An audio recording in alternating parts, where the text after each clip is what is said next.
दिल्ली शराब केस में सीबीआई ओहदेदारों की रुकने काउंसिल के कविता से बंद कमरे में पूछताछ। दिल्ली शराब घोटाले में एमएलसी कविता से पूछताछ करने के लिए सीबीआई की एक टीम इतवार यानी आज सुबह 11 बजे बंजारा हिल्स में एमएलसी कविता की रिहाइशगाह पर पहुंची। सीबीआई के 5 अफसरान अंदर एक कमरे में कविता से पूछताछ कर रहे हैं। मुलजिम का बयान कविता के सामने रखा जाएगा। अमित अरोड़ा के बयान की बुनियाद पर तफ्तीश की जाएगी और बयान रिकॉर्ड किया जाएगा। सीबीआई के एहलकार 2 गाड़ियों में कविता की रिहाइशगाह पर पहुंचे हैं। हुक्काम वकीलों की मौजूदगी में कविता से पूछताछ कर रहे हैं। इस पस मंजर में कविता के घर के आसपास के इलाकों में बड़े पैमाने पर पुलिस सिक्योरिटी का बंदोबस्त किया गया है। दिल्ली शराब स्कैम के सिलसिले में चीफ मिनिस्टर केसीआर की दुख्तर यानी बेटी व रुकने कानून साज काउंसिल के कविता से सीबीआई की पूछताछ से पहले उनके मकान के करीब पुलिस ने सिक्योरिटी सख्त कर दी। पुलिस ने कविता के मकान के करीब बैरिकेड्स लगा दिए और किसी को भी उनके मकान के करीब जाने की इजाजत नहीं दी जा रही है। बीआरएस पार्टी के जराये के मुताबिक पार्टी कारकुनों को पार्टी के आला क़यादत की जानिब से हिदायत दी गई है कि वो कविता के मकान के करीब गैर जरूरी तौर पर जमा ना हो।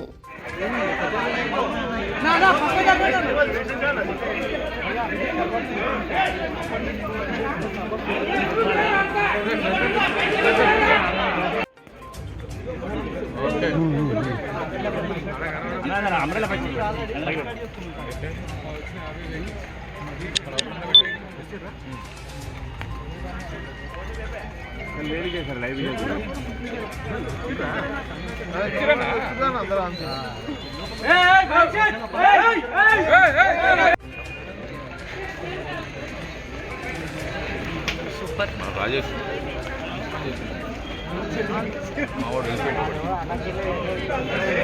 लगा रहा हूँ।